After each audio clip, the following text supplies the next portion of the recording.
ಶನ್ನೋ ಮಿತ್ರಶ್ಯಂ ವರುಣಃ ಶನ್ನೋ ಭವತ್ವರ್ಯಮಾ ಶನ್ನ ಇಂದ್ರೋ ಬೃಹಸ್ಪತಿಃ ಶನ್ನೋ ವಿಷ್ಣುರುರುಕ್ರಮಃ ನಮೋ ಬ್ರಹ್ಮಣೇ ನಮಸ್ತೆ ವಾಯೋ ತ್ವಮೇವ ಪ್ರತ್ಯಕ್ಷಂ ಬ್ರಹ್ಮಾಸಿ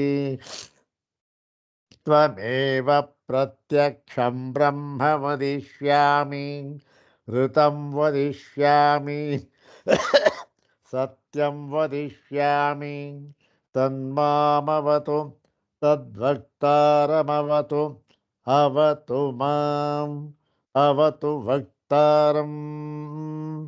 ಓಂ ಶಾಂತಿ ಶಾಂತಿ ಶಾಂತಿ. ಅಥ ಕೃಷ್ಣಯಜುರ್ವೇದೀಯ ತೈತ್ತಿರೀಯೋಪನಿಷದಿ ಆನಂದವಲ್ಲೀ. ಓಂ ಸಹನಾವವತೋ ಸಹನೌ ಭುನಕ್ತೋ ಸಹ ವೀರ್ಯಂಕರವಾವಹೈ ತೇಜಸ್ವಿನಾವಧೀತಮಸ್ತು ಮಾ ವಿದ್ವಿಷಾವಹೈ. ಓಂ ಶಾಂತಿ ಶಾಂತಿ ಶಾಂತಿ. ಕೃಷ್ಣ ಯಜುರ್ವೇದದ ತೈತ್ತಿರೀಯೋಪನಿಷತ್ತಿನಲ್ಲಿ ಎರಡನೆಯ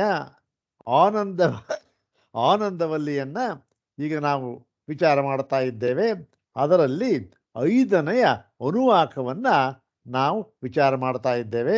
ಐದನೆಯ ಅನುವಾಕದಲ್ಲಿ ಬರತಕ್ಕಂತಹ ಸ್ವಾಮಿಪಾದರವರ ಕ್ರಮದಿಂದ ಮೊದಲನೆಯ ಮಂತ್ರ ಅದನ್ನು 2 ಬಾರಿ ಪಾರಾಯಣ ಮಾಡಿ ನಂತರ ಆ ಒಂದು ಭಾಷ್ಯದ ಮುಂದಿನ ಭಾಗವನ್ನು ನೋಡೋಣ. ಆ ಸಂದರ್ಭ ಏನು ಅಂತ ಅನ್ನೋದನ್ನು ನೋಡಿಕೊಂಡು ಮುಂದಿನ ಭಾಗವನ್ನು ನೋಡೋಣ. ಓಂ ತದಪ್ಯೇಷ ಶ್ಲೋಕೋ ಭವತಿ ವಿಜ್ಞಾನಂ ಯಜ್ಞಂ ತನುತೆ ಕರ್ಮಾಣಿ ತನುತೇಪಿ ಚ ವಿಜ್ಞಾನಂ ದೇವಾಃ ಸರ್ವೇ ಬ್ರಹ್ಮಜ್ಯೇಷ್ಠಮುಪಾಸತೆ ವಿಜ್ಞಾನಂ ಬ್ರಹ್ಮ ಚೇದ್ವೇದ ತಸ್ಮಾಚ್ಚೇನ್ನ ಪ್ರಮಾದ್ಯತಿ ಶರೀರೇ ಪಾಪ್ಮನೋ ಹಿತ್ವಾ ಸರ್ವಾನ್ ಕಾಮಾನ್ ಸಮಶ್ನುತ ಇತಿ. ಇದು ಮಂತ್ರ. ಇನ್ನೊಂದು ಬಾರಿ ಹೇಳ್ಕೊಳ್ಳೋಣ. ಓಂ ತದಪ್ಯೇಷ ಶ್ಲೋಕೋ ಭವತಿ ವಿಜ್ಞಾನಂ ಯಜ್ಞಂ ತನುತೆ ಕರ್ಮಾಣಿ ತನುತೇಪಿ ಚ ವಿಜ್ಞಾನಂ ದೇವಾಃ ಸರ್ವೇ ಬ್ರಹ್ಮಜ್ಯೇಷ್ಠಮುಪಾಸತೆ ವಿಜ್ಞಾನಂ ಬ್ರಹ್ಮ ಚೇದ್ವೇದ ತಸ್ಮಾಚ್ಚೇನ್ನ ಪ್ರಮಾದ್ಯತಿ ಶರೀರೇ ಪಾಪ್ಮನೋ ಹಿತ್ವಾ ಸರ್ವಾನ್ ಕಾಮಾನ್ ಸಮಶ್ನುತ ಇತಿ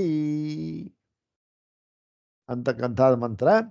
ಈ ಮಂತ್ರದಲ್ಲಿ ವಿಜ್ಞಾನವು ಯಜ್ಞವನ್ನು ಮಾಡುತ್ತೆ. ಅಂದ್ರೇನು? ವಿಜ್ಞಾನವನ್ನು ಉಳ್ಳವನು ಯಾರೋ ಅವನು ಯಜ್ಞವನ್ನು ಮಾಡುತ್ತಾನೆ ಅಂತ ಹೇಳಿ ವಿಜ್ಞಾನಮಯ ಆತ್ಮನನ್ನು ಹೇಳಿ, ಮತ್ತೆ ಅವನು ಎಲ್ಲ ಕರ್ಮಗಳನ್ನೂ ಕೂಡ ಅವನು ಮಾಡುತ್ತಾನೆ. ಲೌಕಿಕವಾಗಲಿ ವೈದಿಕವಾಗಲಿ ಕರ್ಮಗಳನ್ನೂ ಮಾಡುತ್ತಾನೆ. ಇಂತಹ ವಿಜ್ಞಾನಮಯ ಆತ್ಮನನ್ನು ಎಲ್ಲ ದೇವಾಧಿದೇವತೆಗಳು ಕೂಡ ಅವನನ್ನು ಜ್ಯೇಷ್ಠ ಬ್ರಹ್ಮ ಅಂದ್ರೇನು? ಮೊದಲು ಉತ್ಪನ್ನನಾದ ಬ್ರಹ್ಮ ಎಂಬುದಾಗಿ ಅವನನ್ನು ಉಪಾಸನೆ ಮಾಡುತ್ತಾರೆ. ಯಾರನ್ನ? ವಿಜ್ಞಾನಮಯ ಆತ್ಮನನ್ನೇ ಈ ಬ್ರಹ್ಮ ಎಂದು ಉಪಾಸನೆ ಮಾಡುತ್ತಾರೆ. ಹೀಗೆ ವಿಜ್ಞಾನ ಬ್ರಹ್ಮ ಚೇದ್ವೇದ, ವಿಜ್ಞಾನವನ್ನ ಬ್ರಹ್ಮ ಎಂಬುದಾಗಿ ಯಾವನು ವೇದ ಅಂತಂದ್ರೆ ಏನು? ತಿಳಿಯುತ್ತಾನೆ ಅಂತಂತ ಅರ್ಥ ಇದ್ದರೂ ಕೂಡ ಇಲ್ಲಿ ವೇದ ಅಂತಕ್ಕಂಥ ಒಂದು ಪದಕ್ಕೆ ಉಪಾಸನೆ ಎಂಬತಕ್ಕಂಥ ಅರ್ಥ. ಹೀಗೆ ವಿಜ್ಞಾನವನ್ನು ಬ್ರಹ್ಮವೆಂದು ಯಾರು ಉಪಾಸನೆ ಮಾಡುತ್ತಾರೆಯೋ ಅಷ್ಟೇ ಅಲ್ಲ, ತಸ್ಮಾಚ್ಚೇನ್ನ ಪ್ರಮಾದ್ಯತಿ ಅಂದರೆ ಅದರಿಂದ ಅಂದರೆ ಆ ಉಪಾಸನೆಯಿಂದ, ಉಪಾಸನೆ ಅಂದ್ರೇನು? ತಾದಾತ್ಮ್ಯ ಭಾವ. ಆ ವಿಜ್ಞಾನಮಯಾತ್ಮನನ್ನೇ ತಾನೇ ವಿಜ್ಞಾನಮಯಾತ್ಮ ಎಂಬುದಾಗಿ ಪರಸ್ಪರ ತಾದಾತ್ಮ್ಯ ಭಾವ ಇದೆಯಲ್ಲ, ಆ ತಾದಾತ್ಮ್ಯ ಭಾವದಿಂದ ಎಂದಿಗೂ ಕೂಡ ನ ಪ್ರಮಾದ್ಯತಿ, ಅವನು ಜಾರಿ ಬೀಳಬಾರದು. ಆ ಒಂದು ಏಕಾಗ್ರತೆ ತಾದಾತ್ಮ್ಯ ಭಾವ ಏನಿದೆ ಅದರಿಂದ ಅವನು ಯಾವತ್ತೂ ಕೂಡ ಪ್ರಮಾದವನ್ನು ಹೊಂದಬಾರದು. ಪ್ರಮಾದ ಅಂತಂದ್ರೇನು? ಪ್ರಮಾದೋ ಅನವಧಾನತ ಅಂತ ಹೇಳಿ ಅದರಲ್ಲಿ ಅವನು ಆಲಸ್ಯವನ್ನೋ ಇಲ್ಲ ಮತ್ತೊಂದನ್ನೋ ಅವನು ತೋರಿಸಬಾರದು ಯಾವತ್ತಿಗೂ ಕೂಡ. ಇಂತಹವನಿಗೆ ಏನು ಫಲ ಆಗುತ್ತೆ ಅಂತಕ್ಕಂಥದ್ದನ್ನು ಹೇಳ್ತಾರೆ. ಅದು ಇವತ್ತಿನ ಭಾಗ. ಏನವನಿಗೆ ಆಗುತ್ತೆ? ಶರೀರೇ ಪಾಪ್ಮನೋಹಿತ್ವ. ಈ ಶರೀರದಲ್ಲಿ ಎಲ್ಲ ಪಾಪಗಳನ್ನು ಕೂಡ ಅವನು ನಾಶ ಮಾಡಿಕೊಂಡು ಏನು ಮಾಡ್ತಾನೆ? ಆ ವಿಜ್ಞಾನಮಯಾತ್ಮನಲ್ಲಿ ಸರ್ವಾನ್ ಕಾಮಾನ್, ಆ ವಿಜ್ಞಾನಾತ್ಮ ಸ್ವರೂಪದಲ್ಲಿ ಯಾವ ಯಾವ ಕಾಮ ಇದೆಯೋ ಅವೆಲ್ಲವನ್ನೂ ಕೂಡ ಇವನು ಪಡೆದುಕೊಳ್ಳುತ್ತಾನೆ. ಎಲ್ಲ ಕಾಮವನ್ನು, ಸರ್ವ ಕಾಮವನ್ನು ಕೂಡ ಪಡೆದುಕೊಳ್ಳುತ್ತಾನೆ ಅಂತ ಹೇಳಿದ್ರು.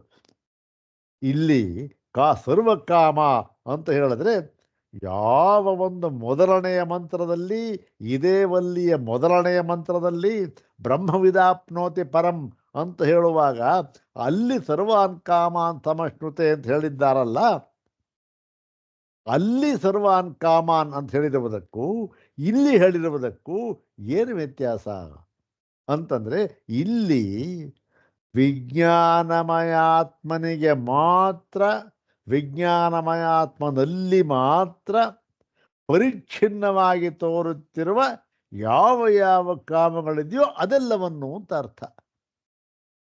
ಅಂದ್ರೇನು? ಈ ವಿಜ್ಞಾನಾತ್ಮನನ್ನ ಒಂದು ವೇಳೆ ಇವನಿಗಿಂತಲೂ ಸೂಕ್ಷ್ಮನಾದ ಇನ್ನೊಬ್ಬ ಆತ್ಮ ಇದ್ದಾನೆ ಅಂತ ಆಗಿಬಿಟ್ರೆ ಅವನಲ್ಲಿ ಇರುವ ಆನಂದವನ್ನ, ಆ ಕಾಮಗಳನ್ನ ಇವನು ಪಡೆಯಲಾರ. ಯಾಕೆ ಅಂದರೆ ವಿಜ್ಞಾನಮಯ ಆತ್ಮನಲ್ಲಿರತಕ್ಕಂತಹ ಕಾಮಗಳನ್ನು ಏನು ಪಡ್ಕೊಳ್ತಾನಷ್ಟೇ. ಅಲ್ಲಿರತಕ್ಕಂಥ ಎಲ್ಲ ಕಾಮಗಳನ್ನು ಪಡೆಯುತ್ತಾನೆ. ಆದರೆ ಅದೇ ಎಲ್ಲವೂ ಅಲ್ಲವಲ್ಲ. ಯಾಕೆ? ವಿಜ್ಞಾನಾತ್ಮನಿಗಿಂತಲೂ ಇನ್ನೊಬ್ಬ ಇದ್ದಾನೆ, ಅವನಲ್ಲಿ ಇನ್ನೂ ಕಾಮಗಳು ಯಾವ್ಯಾವ ಇದೆಯೋ ಯಾರಿಗೆ ಗೊತ್ತು. ಅದನ್ನು ಪಡ್ಕೊಂಡಾಗ ಆಗೋದಿಲ್ಲ ಇವನು. ಯಾಕೆ? ವಿಜ್ಞಾನ ಆತ್ಮನ ಉಪಾಸಕ ಇವನು. ಅವನು ಅಲ್ಲಿ ಉಪಾಸಕ ಅಲ್ಲ. ಅದು ಅಲ್ಲಿಯ ಒಂದು ಯಾವ ಪಾಪಗಳನ್ನು ಕೂಡ ಅಲ್ಲ ಕಾಮಗಳನ್ನು ಕೂಡ ಇವನು ಪಡೆದುಕೊಳ್ಳೋದಕ್ಕಾಗುವುದಿಲ್ಲ. ಹೀಗಾಗಿ ಇವನು ಕೇವಲ ಈ ಪರಿಚ್ಛಿನ್ನ, ಅವನ ಪಡೆದುಕೊಂಡ ಕಾಮಗಳು ಕೂಡ ಸೀಮಿತ ಅಂತ ಹೇಳಿ ಈ ಒಂದು ಮಂತ್ರದ ಅರ್ಥ. ಪ್ರಕೃತ ಭಾಗ ಈ ಒಂದು ಈ ವಿಜ್ಞಾನಾತ್ಮನನ್ನು ಉಪಾಸನೆ ಮಾಡತಕ್ಕವನಿಗೆ ಆಗತಕ್ಕಂತಹ ಫಲವನ್ನು ಇಲ್ಲಿ ಹೇಳ್ತಾರೆ ಇವತ್ತಿನ ಭಾಗದಲ್ಲಿ. ಹಿಂದೆ ಏನು ಹೇಳಿದ್ರು? ಒಂದು ಪ್ರಶ್ನೆ ಏನು? ಅಲ್ಲ ಸ್ವಾಮಿ, ಈ ವಿಜ್ಞಾನಾತ್ಮ ಅಂತ ಇದ್ದಾನೆ ಒಪ್ಕೊಳ್ಳೋಣ. ಪಂಚಕೋಶದಲ್ಲಿ ಇವನು 4ನೆಯವನು, ಇವನ ವಿಜ್ಞಾನ ಅಂತ ಹೇಳ್ತಾರೆ, ಒಪ್ಕೊಳ್ಳೋಣ. ಈ ವಿಜ್ಞಾನಮಯ ಆತ್ಮನನ್ನ ಬ್ರಹ್ಮ ಅಂತ ಯಾಕೆ ಸ್ವಾಮಿ ಉಪಾಸನೆ ಮಾಡಬೇಕು? ಬ್ರಹ್ಮ ಅಂತ ಯಾವ ಕಾರಣದಿಂದ ಉಪಾಸನೆ ಮಾಡಬೇಕು ಅಂತಂದರೆ ಅದಕ್ಕೆ ಹೇಳಿದರು, ನೋಡಪ್ಪ, ಈ ವಿಜ್ಞಾನ ಅಂತಂದ್ರೆ ಏನು?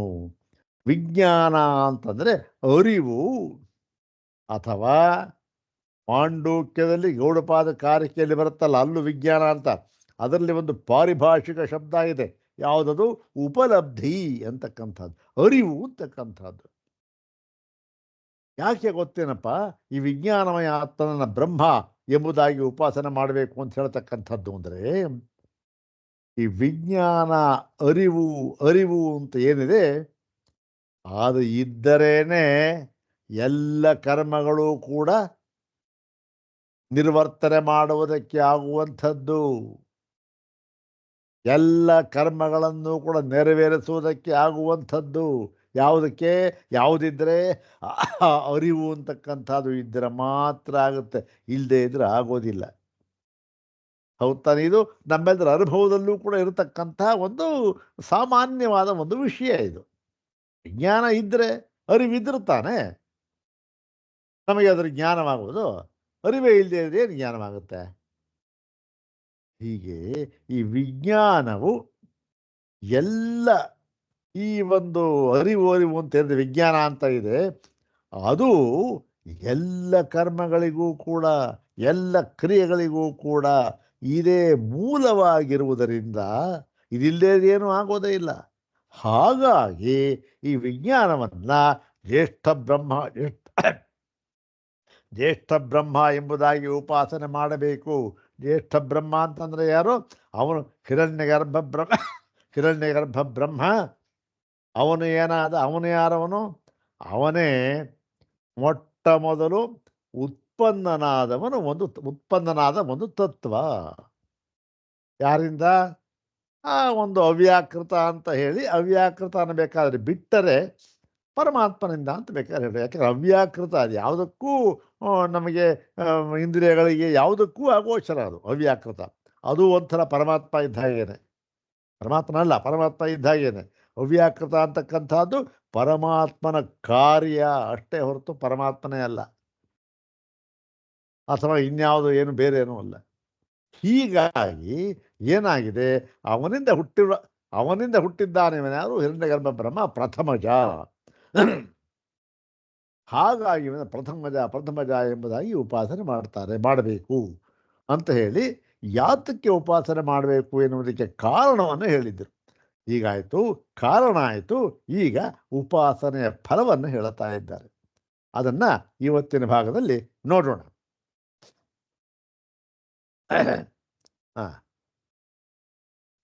142ನೇ ಭಾಷ್ಯ ಭಾಗ ನನ್ನ ಪುಸ್ತಕದಲ್ಲಿ. ತಚ್ಚ ವಿಜ್ಞಾನಂ ಬ್ರಹ್ಮ ಚೇತ್ ಯದಿ ವೇದ ವಿಜಾನಾತಿ ನ ಕೇವಲಂ ವೇದೈವ ತಸ್ಮಾತ್ ಬ್ರಹ್ಮಣ ಚೇತ್ ನ ಪ್ರಮಾದ್ಯತಿ. ಇನ್ನು ಮತ್ತು ಈ ವಿಜ್ಞಾನವನ್ನ ಯಾರು ಬ್ರಹ್ಮ ಎಂದು ಉಪಾಸನೆ ಮಾಡುತ್ತಾನೆಯೋ, ಮತ್ತೆ ಅಷ್ಟೇ ಅಲ್ಲ, ನ ಕೇವಲಂ ವೇದ, ಕೇವಲ ಉಪಾಸನೆ ಅಂತ ಅಷ್ಟೇ ಅಲ್ಲ, ಮತ್ತು ಏನು ಇನ್ನು ಮುಂದಕ್ಕೆ ಹೇಳ್ತಾ, ತಸ್ಮಾತ್ ಬ್ರಹ್ಮಣ ನ ಪ್ರಮಾದ್ಯತಿ ಚೇತ್ ಮಂತ್ರದಲ್ಲಿ ಇದೆಯಲ್ಲ ಅದು. ಆ ಒಂದು ಬ್ರಹ್ಮದಿಂದ ಅಂದ್ರೆ ಉಪಾಸನೆ ಮಾಡ್ತಾ ಇದ್ದಾನೆ. ಉಪಾಸನೆ ಅಂತಂದ್ರೆ ಏನು? ಅದರಲ್ಲಿಯೇ ತಾದಾತ್ಮ್ಯ ಭಾವವನ್ನು ಹೊಂದಿದ್ದಾನೆ. ಈ ಒಂದು ತಾದಾತ್ಮ್ಯ ಭಾವದಿಂದ ಒಂದು ವೇಳೆ ಏನಾದರೂ ಕೂಡ ಸ್ವಲ್ಪ ಈ ಜಾರಿದ, ಅದರಿಂದ ಈಚೆಗೆ ಜಾರಿ ಬಿದ್ದ ಅಂತ ಆದ್ರಲ್ಲ, ಆಗೋದಿಲ್ಲ. ಆದ್ದರಿಂದ ಯಾವತ್ತಿಗೂ ಕೂಡ ಆ ಭಾವನೆಯಿಂದ ಜಾರಿ ಬೀಳದ ಹಾಗೆ ಯಾರು ಉಪಾಸನೆ ಮಾಡುತ್ತಾರೆಯೋ ಅವನಿಗೆ. ಅಲ್ಲ ಸ್ವಾಮಿ, ಈಗ ಜಾರಿ ಯಾತಿಗೆ ಬೀಳ್ತಾನೆ? ಒಂದು ಸಾರಿ ಆ ವಿಜ್ಞಾನಮಯಾತ್ಮನನ್ನ ಬ್ರಹ್ಮ ಅಂತ ತಿಳ್ಕೊಂಡ, ಉಪಾಸನೆ ಮಾಡ್ತಾ ಇದ್ದಾನೆ, ತಾದಾತ್ಮ್ಯ ಭಾವದಿಂದ ಜಾರಿ ಆಗಿಬಿಡ್ತಾನೆ. ತಿಳ್ಕೊಂಡಿದ್ದಾನಲ್ಲ ಬ್ರಹ್ಮ ಅಂತಂತ. ಅಂದರೆ ಅದಕ್ಕೆ ಕಾರಣ ಹೇಳ್ತಾ ಇದ್ದೇನೆ. ಯಾಕೆ ಅಂದರೆ ಜಾರಿ ಬೀಳುವ ಸಂಭವ ತುಂಬ ಹೆಚ್ಚಾಗಿದೆ. ಜಾರಿ ಬೀಳುವ ಸಂಭವವೇ ಹೆಚ್ಚು. ಯಾತಕ್ಕೆ? ಏನು ಕಾರಣ? ಯಾಕೆ ಜಾರ್ತಾರೆ? ಇದು ನಮ್ಮಲ್ಲಿ ಅನುಭವ ತಾನೆ. ನಾವು ಏನೋ ಒಂದು ಏಕಾಗ್ರತೆಯಿಂದ ಧ್ಯಾನವನ್ನೋ ಅಥವಾ ಜಪವನ್ನೋ ಮಾಡ್ತಾ ಇರ್ತೇವೆ. ಎಷ್ಟೊತ್ತು ಮಾಡ್ತೇವೆ? ಎಷ್ಟೊತ್ತು ನಮಗೆ ಗೊತ್ತಿಲ್ಲ, ನಮ್ಮ ಶಕ್ತಿ ಇದ್ದಷ್ಟು. ಆದರೆ ಬಹುತೇಕ ಅದರಿಂದ ಆ ಒಂದು ಏಕಾಗ್ರತೆಯಿಂದ ನಾವು ಹಿಂದಕ್ಕೆ ಬರುವ ಸಂಭವ ತುಂಬ ಜಾಸ್ತಿ ಉಂಟು, ಬಹಳವಾಗಿ ಉಂಟು. ಯಾರು ನಮ್ಮನ್ನ ಅನುಭವದಲ್ಲಿ ಇದೆಯಲ್ಲ, ಬರ್ತಾ ಯಾತಕ್ಕೆ ಬರುತ್ತೆ ಅಂತ ಅನ್ನೋದಕ್ಕೆ ಇಲ್ಲಿ ಹೇಳ್ತಾ ಇದ್ದಾರೆ ನೋಡಿ. ಬಾಹ್ಯೇಷು ಅನಾತ್ಮಸು ಆತ್ಮತ್ವ ಭಾವಿತತ್ವಾತ್ ಪ್ರಾಪ್ತಂ ವಿಜ್ಞಾನಮಯೇ ಬ್ರಹ್ಮಣಿ ಆತ್ಮಭಾವನಾಯ ಪ್ರಮದನಂ. ಯಾಕೆ ಪ್ರಮಾದ ಆಗುತ್ತೆ ಗೊತ್ತೇನಪ್ಪ, ಜಾರಿ ಬೀಳ್ತಾನೆ ಅಂತಂದು ಗೊತ್ತೇನಪ್ಪ ಅಂತಂದ್ರೆ, ಯಾವತ್ತಿಗೂ ಕೂಡ ಈ ಮನಸ್ಸು ಅಂತಃಕರಣ ಅಂತ ಯಾವುದು ಇದೆ ಅದು ಏನು, ಅದರ ಒಂದು ಪ್ರವೃತ್ತಿ ಏನು ಅಂತಂದ್ರೆ, ಯಾವಾಗಲೂ ಕೂಡ ಅನಾತ್ಮ ವಸ್ತುಗಳಲ್ಲಿಯೇ, ಅನಾತ್ಮ ವಸ್ತುಗಳನ್ನು ಕುರಿತೇ, ಅನಾತ್ಮ ವಸ್ತುಗಳ ವಿಷಯವಾಗಿಯೇ ಈ ಮನಸ್ಸು ಪ್ರವೃತ್ತವಾಗ್ತಾ ಇರುತ್ತೆ. ಹೇಗೆ? ಬಹಿರ್ಮುಖವಾಗಿಯೇ ಇದರ ಪ್ರವೃತ್ತಿ ಮನಸ್ಸಷ್ಟೇ. ಅಂತರ್ಮುಖವಾಗಿ ಪ್ರವೃತ್ತಿ ಆಗುವುದು ಬಹಳ ಕಷ್ಟ, ತುಂಬ ಕಷ್ಟ. ಯಾವಾಗಲೂ ಕೂಡ ಇದು ಹೊರಗಿನ ವಿಷಯಗಳನ್ನು ಕುರಿತೇ ಇದರ ಚಿಂತನೆ, ಬಹಿರ್ಮುಖವಾಗಿಯೇ ಇದರ ಪ್ರವೃತ್ತಿ ಬಹಳವಾಗಿ. ಆದ್ದರಿಂದ ಏನಾಗಿದೆ, ಅಯ್ಯೋ ಅದರ ಸ್ವಭಾವ ಅದು. ಆದ್ದರಿಂದ ಏನಾಗುತ್ತೆ, ನೀನು ಎಷ್ಟೇ ಒಂದು ಬಿಗಿ ಹಿಡಿದು ಆ ಮನಸ್ಸನ್ನು, ಅಂತಃಕರಣವನ್ನು ಆ ಒಂದು ವಿಜ್ಞಾನಮಯ ಆತ್ಮನ ಕಡೆಗೆ ತಿರುಗಿಸಿದ್ರೂ ಕೂಡ ಏನಾಗುತ್ತೆ, ಅದರ ಪ್ರವೃತ್ತಿನೇ ಹೇಗಪ್ಪ, ಏನು ಬಾಹ್ಯ ವಸ್ತುಗಳನ್ನು ಕುರಿತು ಹೋಗುವುದೇ ಅದರ ಪ್ರವೃತ್ತಿ. ಆದ್ದರಿಂದ ಆ ಬಾಹ್ಯ ವಿಷಯಗಳ ಕಡೆ ಅದು ಹರಿದು ಹೋಗಿ ಬಿಡಬಹುದು. ಆದ್ದರಿಂದ ಹೇಳ್ತಾ ಇದ್ದೇವೆ, ಯಾವತ್ತಿಗೂ ಕೂಡ ಪ್ರಮಾದವನ್ನು ಮಾಡಬಾರದು. ಯಾವಾಗ ಉಪಾಸನೆ ಆತ್ಮ ತಾದಾತ್ಮ್ಯ ಇದೆಯಲ್ಲ, ಭಾವ ಇದೆಯಲ್ಲ, ಅದರಲ್ಲಿ ಈ ಒಂದು ಪ್ರಮಾದವನ್ನು ಮಾಡಬಾರದು ಅಂತ ಅದಕ್ಕೆ ಹೇಳ್ತಾ ಇರೋದು. ಇಲ್ಲೇ ಹೇಳ್ತಾ ಇರಲಿ. ಯಾಕೆ? ಬಹಳ ಮಟ್ಟಿಗೆ ಈ ಮನಸ್ಸಿಗೆ ಅದೇ ವೃತ್ತಿ, ಅದೇ ಪ್ರವೃತ್ತಿ. ಏನು, ಎಲ್ಲ ಹೊರಗಡೆ ಇರೋ ಪದಾರ್ಥ ಹುಡ್ಕೊಂಡು ಹೋಗೋದೇ ಇದ್ರ ಪ್ರವೃತ್ತಿ ಅಷ್ಟೆ. ಇದು ಸ್ವಭಾವ ಇದ್ರದ್ದು, ಬಹಳ ಕಷ್ಟ ಇದ್ರೆ ಹಿಡಿದಿಟ್ಕೊಳ್ಳೋದು ಅಂತ ಹೇಳಿ ಆ ಪ್ರಮಾದ ತನ್ನಿವೃತ್ತ್ಯರ್ಥಂ ಉಚ್ಯತೆ ತಸ್ಮಾಚ್ಚೇನ ಪ್ರಮಾದ್ಯತಿ ಇತಿ. ಆದ್ದರಿಂದ ಯಾವತ್ತಿಗೂ ಕೂಡ ಅದರ ಸ್ವಭಾವ, ಅದರ ಪ್ರವೃತ್ತಿ ಅದು ಹೊರಟು ಹೋಗ್ಬಿಡುತ್ತೆ. ಆದ್ದರಿಂದ ಸ್ವಲ್ಪ ಎಚ್ಚರಿಕೆಯಿಂದ ಇರಲಿ. ಆ ಒಂದು ಹೊರಗಿನ ವಸ್ತುವನ್ನು ಕುರಿತು ಮನಸ್ಸನ್ನು ಹರಿಬಿಡುವುದು ಬೇಡ, ಮನಸ್ಸು ಅಲ್ಲಿಗೆ ಹೋಗಬಾರದು ಎಂಬುದಾಗಿ ಆ ಬಾಹ್ಯ ವಿಷಯಗಳಿಂದ ಮನಸ್ಸನ್ನು ಅದು ನಮ್ಮ ಕಡೆ ಹಿಂದಕ್ಕೆ ಎಳೆದುಕೊಳ್ಳುವ ಸಲುವಾಗಿಯೇ ಎಳೆದುಕೊಳ್ಳಬೇಕು ಅಂತ ಎಚ್ಚರಿಕೆ ಕೊಡುವ ಸಲುವಾಗಿಯೇ ತಸ್ಮಾಚ್ಚೇನ ಪ್ರಮಾದ್ಯತೆ ಎಂಬುದಾಗಿ ಹೇಳಿದ್ದಾರೆ. ಮತ್ತು ಅನ್ನಮಯಾದಿಷು ಆತ್ಮಭಾವಂ ಹಿತ್ವಾ ಕೇವಲೇ ವಿಜ್ಞಾನಮಯೇ ಬ್ರಹ್ಮಣಿ ಆತ್ಮತ್ವಂ ಭಾವಯನ್ ಆಸ್ತೆ ಚೇತ್ ಇತ್ಯರ್ಥ. ಅಂದ್ರೇನು? ಯಾವತ್ತಿಗೂ ಕೂಡ ನೀನು ಈ ವಿಜ್ಞಾನಮಯ ಆತ್ಮನ ಉಪಾಸನೆಯಿಂದ ನೀನು ಜಾರಿ ಬೀಳಬಾರದು, ಅವನಲ್ಲಿಯೇ ತಾದಾತ್ಮ್ಯ ಭಾವನೆಯನ್ನು ಹೊಂದಿರಬೇಕು ಅಂತ ಹೇಳಿದ್ರೆ ಏನು ವಿವಕ್ಷಿತಾಂಶ, ಏನು ನಮಗೇನು ಹೇಳಬೇಕು ಅಂತ ನಾವಿದ್ದೀವಿ, ಉಪನಿಷನ್ ಮಾತು ಏನು ಹೇಳಬೇಕು ಅಂತ ಅದರ ಮನಸ್ಸಿನಲ್ಲಿ ಇದೆ ಅಂದರೆ ಅದನ್ನ ಭಗವತ್ಪಾದರು ಹೇಳ್ತಾ ಇದ್ದಾರೆ ನೋಡಿ. ಅನ್ನಮಯಾದಿಷು, ಇದು ಹಿಂದೆ ಯಾರು ಮೂರಾತ್ಮರು ಹೇಳಾಯ್ತು, ಅನ್ನಮಯ, ಪ್ರಾಣಮಯ, ಮನೋಮಯ ಆಯ್ತಲ್ಲ. ಅವರು ಅನ್ನಮಯ, ಪ್ರಾಣಮಯ, ಮನೋಮಯ ಆತ್ಮರುಗಳಲ್ಲಿ ಅವರಲ್ಲೂ ಇದೇ ಹೇಳಿದ್ರಲ್ಲ, ಅವನ್ನ ಉಪಾಸನೆ ಮಾಡಬೇಕು, ಅವನ್ನ ಉಪಾಸನೆ ಮಾಡಿದ್ರೆ ಈ ಫಲ, ಪ್ರಾಣಮಯ ಆತ್ಮನ ಉಪಾಸನೆ ಮಾಡಿದ್ರೆ ಈ ಫಲ, ಮತ್ತೆ ಮನೋಮಯನನ್ನು ಮಾಡಿದ್ರೆ ಈ ಫಲ ಅಂತ ಹೇಳಿದ್ರಲ್ಲ. ಆದ್ದರಿಂದ ಏನಾಯಿತು, ಆ ಅನ್ನಮಯನೇ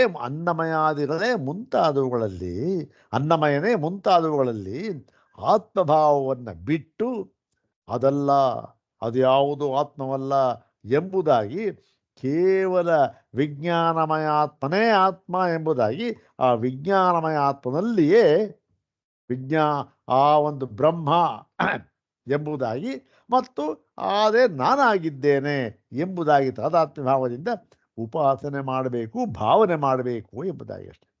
ಅಂದ್ರೇನು? ಅನ್ನಮಯ ಆತ್ಮ ಇಲ್ಲ, ಅವನು ಪರಿಚ್ಛಿನ್ನ. ಪ್ರಾಣಮಯ ಆತ್ಮ ಇಲ್ಲ, ಅವನು ಪರಿಚ್ಛಿನ್ನ. ಮನೋಮಯ ಆತ್ಮ ಇಲ್ಲ, ಅವನು ಪರಿಚ್ಛಿನ್ನ ಅಂಥೇಳಿ ಮೊಟ್ಟ ಮೊದಲೇನು ಹೇಳಿದರು? ಅನ್ನಮಯ ಆತ್ಮ, ಓಹೋ ಏನು ಬಹಳ ದೊಡ್ಡವನವನು, ಅವನನ್ನು ಉಪಾಸನೆ ಮಾಡಿದವನು ಏನು ಅನ್ನ ಪ್ರಚುರನಾಗುತ್ತಾನೆ. ಎಲ್ಲ ಅನ್ನವನ್ನು, ಅನ್ನ ಅಂದರೆ ಎಲ್ಲ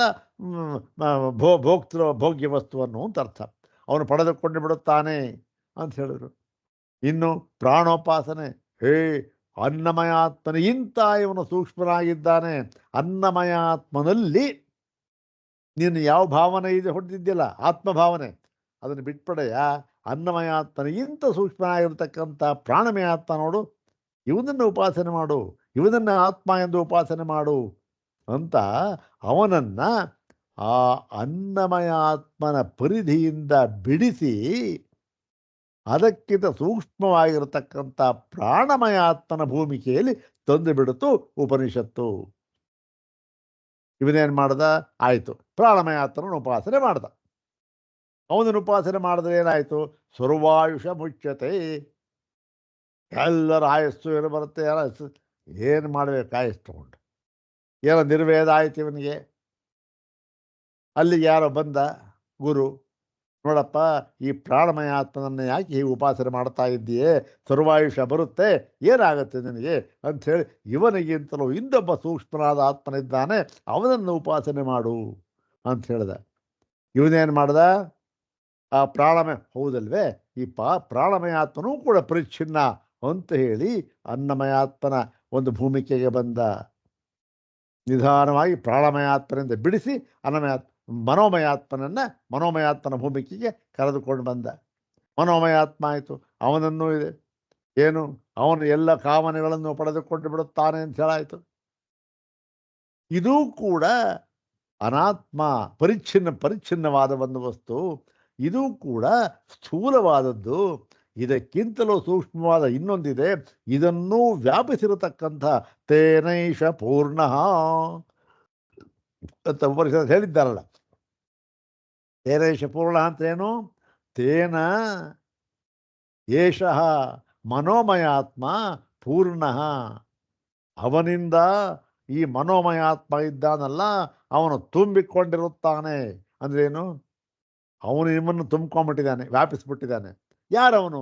ಅವನೇ ವಿಜ್ಞಾನಮಯ ಆತ್ಮ ಅಂಥೇಳಿ ಆ ಮನೋಮಯ ಆತ್ಮನಲ್ಲಿ ಇವನ ಮನಸ್ಸಿತ್ತಲ್ಲ, ಆತ್ಮಭಾವವನ್ನು ಬಿಡಿಸಿ ವಿಜ್ಞಾನಮಯ ಆತ್ಮನೇ ತಂದುಬಿಟ್ರು. ಅದಕ್ಕೋಸ್ಕರ ಇಲ್ಲೇನಾಗುತ್ತೆ ಹೇಳಿದರೆ, ಅನ್ನಮಯ ಆದಿಶು ಆತ್ಮಭಾವಂ ಹಿತ್ವಾ ಕೇವಲ ವಿಜ್ಞಾನಮಯ ಬ್ರಹ್ಮಣಿ ಆತ್ಮತ್ವಂ ಭಾವಯನ್ನಾಸ್ತೆ ಚೇತ್. ಹೀಗೆ ಅವರೆಲ್ಲರ ಒಂದು ಆತ್ಮರುಗಳಲ್ಲಿ ಆತ್ಮಭಾವನೆಯನ್ನು ಬಿಟ್ಟು ವಿಜ್ಞಾನಾತ್ಮನ ಬಂದು ನಿಂತ. ಇಲ್ಲೂ ಇದೆ. ಓಹೋ, ಇದೇ ಪರಮಾರ್ಥವ, ಇದೇ ಕೊನೆಯ ಅಂದರೆ ಇನ್ನು ಮುಂದೆ ಹೇಳ್ತಾರೆ, ಇಲ್ಲಪ್ಪ ಇದೂ ಅಲ್ಲ ಅಂತ ಹೇಳ್ತಾರೆ. ಅದು ಮುಂದೆ ನೋಡೋಣ. ಮತ್ತು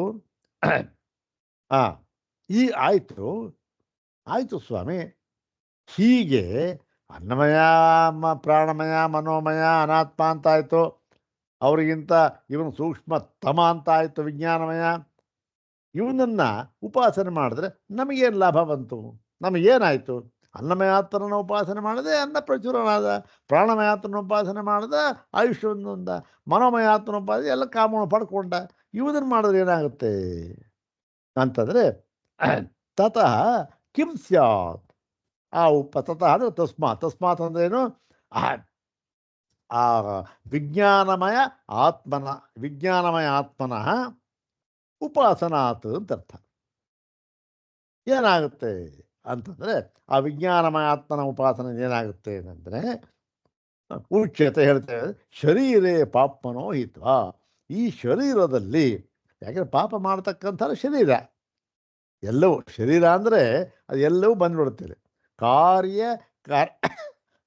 ಕಾರ್ಯಕರಣ ಸಂಘಾತ, ಇದರಿಂತಾಲೇ ಪಾಪ ಎಲ್ಲ ಮಾಡಬೇಕಾದ್ರೆ, ಪಾಪ ಅಷ್ಟೇ ಪುಣ್ಯನೂ ಅಷ್ಟೇ, ಏನು ಮಾಡಬೇಕು? ಇದನ್ನು ಎಲ್ಲ ಪಾಪಗಳನ್ನು ಕೂಡ ನಾಶಪಡಿಸಿಕೊಂಡು ಶರೀರ ಅಭಿಮಾನ ನಿಮಿತ್ತ ಸರ್ವೇ ಪಾಪ.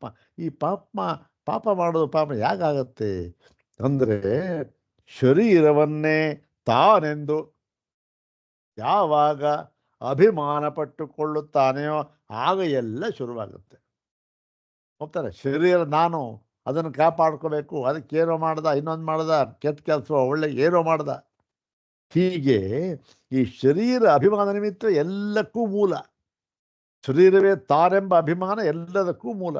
ಅದೇ ಏನದು, ಇದನ್ನೇ ಇನ್ನೊಂದು ಪರಿಭಾಷೆಯಲ್ಲಿ ಹೇಳೋದಾದ್ರೆ ಅಧ್ಯಾಸ ಅಂತಷ್ಟೆ. ಈ ಅಧ್ಯಾಸವೇ ಎಲ್ಲದಕ್ಕೂ ಮೂಲ. ಮತ್ತು ತೇಷಾಂಶ ವಿಜ್ಞಾನಮಯ ಬ್ರಹ್ಮಣಿ ಆತ್ಮಾಭಿಮಾನಾತ್ ನಿಮಿತ್ತಾಪಾಯೇ ಹಾನಮುಪಪದ್ಯತೆ. ಏನು ಈ ಒಂದು ವಿಜ್ಞಾನಮಯ ಆತ್ಮನಲ್ಲಿ ಅವನು ಬ್ರಹ್ಮ ಅಂತ ಉಪಾಸನೆ ಮಾಡ್ತಾ ಇದ್ದಾನಲ್ಲ, ಅವನಲ್ಲಿ ಆತ್ಮಾಭಿಮಾನಾತ್. ಆತ್ಮಾಭಿಮಾನಾತ್ ಅಂದ್ರೇನು? ಆ ವಿಜ್ಞಾನಮಯನೇ ತಾನೇ ವಿಜ್ಞಾನಮಯ ಅಂದ್ರೆ ಆತ್ಮತ್ವೇನ ಉಪಾಸತೆ. ಆತ್ಮತ್ವೇನ ಉಪಾಸ್ತೆ ಅಂತ ಯೇ ಉಪಾಸತೆ ಅಥವಾ ಯಹ ಉಪಾಸ್ತೆ ಅಷ್ಟೆ. ಯಾರು ಉಪಾಸನೆ ಮಾಡುತ್ತಾರೆಯೋ ಅವರು ಏನು, ಅವನು ಇದು ಈ ಆತ್ಮಾಭಿಮಾನ ಆ ನಿಮಿತ್ತ ಹೋಗಿಬಿಟ್ರೆ ಅಂದ್ರೇನು? ನಿಮಿತ್ತ ಯಾಕೆ? ಅಭಿಮಾನ ನಿಮಿತ್ತ ಆಯಿತು. ನಿಮಿತ್ತಾಪಾಯೇ ಅಭಿಮಾನ ಯಾವುದು? ಅದೇ ಕಾರಣವಾಗಿತ್ತು. ಅಭಿಮಾನವೇ ಕಾರಣವಾಗಿತ್ತು. ಆ ಕಾರಣ ನಿಮಿತ್ತ ಕಾರಣ, ಆ ನಿಮಿತ್ತ ಹೋಗಿಬಿಟ್ಟ ಮೇಲೆ ಏನಾಯಿತು? ಯಾವ ಪಾಪವೂ ಇಲ್ಲ ಪುಡಿ. ಯಾವುದಕ್ಕೂ ಕಾರಣ ಹೊರಟೋದ್ರೆ ಕಾರ್ಯ ಇಲ್ಲಿರುತ್ತೆ, ಕಾರ್ಯ ಇರೋದೇ ಇಲ್ಲ. ಹೌದಾನೆ? ಹಾಗಾಗಿ ಈ ಒಂದು ನಿಮಿತ್ತ ಕಾರಣ ಅಂತಕ್ಕಂಥದ್ದು ನಾಶವಾದ ಹೋಗಿಬಿಟ್ಟರೆ ಆಮೇಲಿಂದ ಅದಕ್ಕೆ ಆ ಪಾಪ ಅಂತಕ್ಕಂಥದ್ದು ಇರೋದಿಲ್ಲ. ಹೇಗೆ ಉದಾಹರಣೆ ಕೊಡ್ತಾರೆ, ಛತ್ರ ಅಪಾಯ ಇವ ಛಾಯಾಪಾಯ. ತುಂಬ ಬಿಸಿಲಿತ್ತು, ಛತ್ರಿ ಹಿಡ್ಕೊಂಡು ಹೋಗ್ತಾ ಇದ್ದ, ಆನಂದವಾಗಿತ್ತು. ಓಹೋ ನೆರಳಿದೆ ಕಣ್ರಿ ಅಂತ ಇದ್ದ. ಏನೋ ಆಯಿತು, ಏನೋ ಗಾಳಿ ಬಂತು, ಜೋರಾಗಿ ಗಾಳಿ ಬಂತೋ ಏನೋ, ಕೊಡೆ ಹಾರ್ಕೊಂಡು ಹೊರಟೋಯ್ತು, ಅಥವಾ ಯಾವನೋ ಕಿತ್ಕೊಂಡು ಏನೋ ಆಯಿತು, ಕೊಡೆ ಹೊರಟೋಯ್ತು, ಛತ್ರಿ ಹೊರಟೋಯ್ತು. ಹೊರಟೋದ್ಮೇಲೆ ಏನಾಯಿತು? ಇವನು ನೆರಳಿತ್ತಲ್ಲ, ನೆರಳೇನಾಯಿತು? ಕೊಡೆ ಹೋದ್ರೆ ಹೋಗಲಿ ಕಣ್ರಿ, ನೆರಳಿರ್ಲಿ ಕಣ್ರಿ ಅಂದರೆ ಅಯ್ಯ, ಕೊಡೆ ನಿಮಿತ್ತ. ಹೌದು ಕಡೆ. ಈ ಒಂದು ನೆರಳು ಅಂತಕ್ಕಂಥದ್ದು ಆ ನಿಮಿತ್ತದಿಂದ ಆಗಿರ್ತಕ್ಕಂಥ ನೈಮಿತ್ತಿಕ ಕಾರ್ಯ. ಕೊಡೆ ಕಾರಣ ಹೋಯಿತು, ನಿಮಿತ್ತ ಹೋಯಿತು, ನೈಮಿತ್ತಿಕ ಯಾವುದು? ನೆರಳು ಹೊರಟೋಯ್ತು. ಹಾಗೆ ಆ ಅಭಿಮಾನ ಹೋಯಿತು, ಯಾವ ಪಾಪನೂ ಹೋಯ್ತು, ಎಲ್ಲ ಪಾಪನೂ ಹೋಯಿತು. ತಸ್ಮಾತ್ ಶರೀರಾಭಿಮಾನ ನಿಮಿತ್ತಾನ್ ಸರ್ವಾನ್ ಪಾಪ್ಮನಃ ಶರೀರ ಪ್ರಭವಾನ್ ಶರೀರ ಏವ ಹಿತ್ವಾ.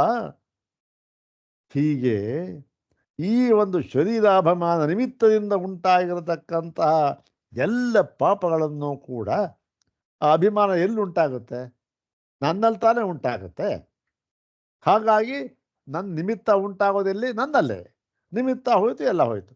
ಹೀಗೆ ಆ ನಿಮಿತ್ತ ಆಯಿತು ಶರೀರ ಪ್ರಭವಾನ್, ಶರೀರದಲ್ಲೇ ಹುಟ್ಟಿರ್ತಕ್ಕಂಥ ನಿಮಿತ್ತ ಇತ್ತು, ಪಾಪಗಳು ಬಂತು. ನಿಮಿತ್ತ ಹೋಯಿತು, ಎಲ್ಲಾಯಿತು? ಶರೀರದಲ್ಲಾಯಿತು ಅಷ್ಟೆ. ಹೀಗೆ ಶರೀರ ಏವ ಹಿತ್ವ, ಆ ಶರೀರದಲ್ಲೇ ಇವೆಲ್ಲವನ್ನು ನಾಶಪಡಿಸಿಕೊಂಡು ಕಳೆದುಕೊಂಡು ಏನು ಮಾಡ್ತಾನೆ? ವಿಜ್ಞಾನಮಯ ಬ್ರಹ್ಮ ಸ್ವರೂಪಾಪನ್ನ. ಇವನು ತಾದಾತ್ಮ್ಯ ವಿಜ್ಞಾನಮಯಾತ್ಮನೇ ತಾನು ಎಂಬುದಾಗಿ ಅದರಲ್ಲಿ ಆತ್ಮಭಾವವನ್ನು ಹೊಂದಿದಿ. ಏನು ತತ್ಸ್ಥಾನ್ ಸರ್ವಾನ್ ಕಾಮಾನ್. ತತ್ಸ್ಥಾನ್ ಅಂದರೆ ಆ ವಿಜ್ಞಾನಮಯ ಆತ್ಮನಿಗೆ ಸಂಬಂಧಪಟ್ಟ ಇರತಕ್ಕಂಥ ಎಲ್ಲ ಕಾಮಗಳನ್ನು ಕೂಡ ಏನಾಗಿ ವಿಜ್ಞಾನಮಯೇನೈವಾತ್ಮನ, ಇವನು ವಿಜ್ಞಾನಮಯನೇ ಆಗಿ, ಬೇರೆ ಎಲ್ಲ ಇವನು ಉಪಾಸನೆ ಮಾಡ್ತಾ ಇದ್ದಲ್ಲ, ಬೇರೆ ಎಲ್ಲ ವಿಜ್ಞಾನಮಯನೇ ಆಗಿ ಏನು ಮಾಡ್ತಾನೆ? ಸಮಷ್ಣುತೆ, ಆ ಎಲ್ಲ ಕಾಮಗಳನ್ನು ಕೂಡ ಇವರು ಪಡೆದುಕೊಳ್ಳುತ್ತಾರೆ. ಅಂದರೆ ಸಮಷ್ಣುತೆ ಅಂದ್ರೇನು? ಸಮ್ಯಕ್ ಭುಂಕ್ತೆ ಇತ್ಯರ್ಥ. ಅಂದರೆ ಅವನು ಚೆನ್ನಾಗಿ ಪರಿಪೂರ್ಣವಾಗಿ ಇದನ್ನ ಭುಂಕ್ತೆ ಅಂದರೆ ಅನುಭವಿಸುತ್ತಾನೆ ಎಂಬುದಾಗಿ ಇದರರ್ಥ. ಹೀಗೆ ಏನಾಯಿತು? ಇದರ ಒಂದು ಫಲವನ್ನೂ ಹೇಳಿದ್ದಾಯಿತು, ಮತ್ತು ಯಾಕೆ ಈ ವಿಜ್ಞಾನಮಯ ಆತ್ಮನ ಬ್ರಹ್ಮಾಂಡ ಉಪಾಸನೆ ಮಾಡಬೇಕು ಅಂತ ಹೇಳಿದ್ದಾಯಿತು. ಅಲ್ಲಿಗೆ ಆ ಒಂದು ವಿಜ್ಞಾನಮಯ ಆತ್ಮನಿಗೆ ಸಂಬಂಧಪಟ್ಟ ಎಲ್ಲ ವಿಚಾರವನ್ನು ಹೇಳಿದ್ದಾಯಿತು. ಈ ವಿಜ್ಞಾನಮಯ ಆತ್ಮ ಯಾರು ಅಂತಂದ್ರೆ ತಸ್ಯೈಷ ಏವ ಶಾರೀರ ಆತ್ಮ ಯಃ ಪೂರ್ವಸ್ಯ ಅಂದ್ರೇನು? ತಸ್ಯೈಷ ಏವ ಶಾರೀರ ಆತ್ಮ. ತಸ್ಯೈಷ ಅಂದರೆ ಅವನಿಗೆ ಯಹ ಪೂರ್ವಸ್ಯ, ತಸ್ಯೈಷ ಯಹ ಪೂರ್ವಸ್ಯ, ಯಾವನು ಹಿಂದಿನವನು ಯಾರು? ಮನೋಮಯ. ಆ ಹಿಂದಿನವನಾದ ಮನೋಮಯ ಇದ್ದಾನಲ್ಲ, ಅವನಿಗೆ ಏಷ ಏವ, ಇವನೇ, ಏಷ ಅಂದರೆ ಯಾರು? ವಿಜ್ಞಾನಮಯ ಆತ್ಮನೇ ಏನಾಗಿದ್ದಾನೆ? ಅವನೇ ಆತ್ಮನ ಶಾರೀರನಾದ ಆತ್ಮನು. ಯಾಕೆ? ಮನೋಮಯನಿಗೆ ಶಾರೀರ ಇತ್ತು ಹೇಳಿದ್ರಲ್ಲ, ಅನ್ನ ಮೇಲೆ ಹೇಳ್ಕೊಂಬಂದಿದ್ರು. ಆ ಶಾರೀರ ಇತ್ತಲ್ಲ, ಅಲ್ಲಿ ಇವನು ಇರುತ್ತಾನಾದ್ದರಿಂದ, ಅವನ ಒಳಗೆ ಇರುತ್ತಾನಾದ್ದರಿಂದ ಇವನು ಶಾರೀರ. ಆದ್ದರಿಂದ ಆ ಶರೀರ ಅವನನ್ನೂ ತುಂಬಿಕೊಂಡಿರತಕ್ಕಂಥ ಆ ಹಿಂದಿನ ಮನೋಮಯನಿಗೆ ಇವನೇ ಶಾರೀರಾತ್ಮ. ಯಾರು? ವಿಜ್ಞಾನಮಯ. ಅದಕ್ಕೆ ಇವನಿಗೆ ಅವಯವಗಳನ್ನು ಹೇಳಿದ್ದು. ಹೌದಾನೆ? ಹಾಗಾಗಿ ಇವನಿಗೆ ಈ ಆತ್ಮನನ್ನು, ವಿಜ್ಞಾನಮಯ ಆತ್ಮನನ್ನು ಕುಳಿತು ಹೇಳಿದ್ದಾಯಿತು. ಮುಂದೆ ಹೇಳ್ತಾ ಇದ್ದಾರೆ, ನೋಡಪ್ಪ ಇಲ್ಲೇ ನಿಂತು ಬಿಡಬೇಡ ಅಂತ ಹೇಳಿ, ತಸ್ಮಾದ್ ವಿಜ್ಞಾನಮಯಾತ್ ಅನ್ಯೋಂತರ ಆತ್ಮಾನಂದಮಯ ತೇನೈಷ ಪೂರ್ಣ. ಇನ್ನೊಬ್ಬ ಇದ್ದಾನಪ್ಪ, ಇವನಿಗಿಂತ ಸೂಕ್ಷ್ಮನಾದವನು. ಅವನು ಯಾರು? ಅವನೇ ಆನಂದಮಯ ಆತ್ಮ ಅಂತಕ್ಕಂಥವನು. ಆ ಆನಂದಮಯ ಆತ್ಮನಿಂದ ಈ ವಿಜ್ಞಾನಮಯಾತ್ಮನು ತುಂಬಲ್ಪಟ್ಟಿರುತ್ತಾನೆ, ಏನು ವ್ಯಾಪಿಸಲ್ಪಟ್ಟಿರುತ್ತಾನೆ.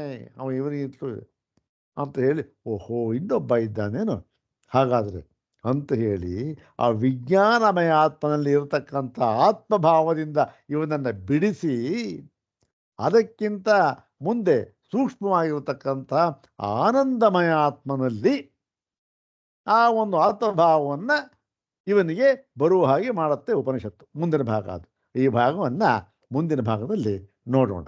ಓಂ ಶಾಂತಿ ಶಾಂತಿ ಶಾಂತಿ. ಓಂ ತತ್ಸತ್.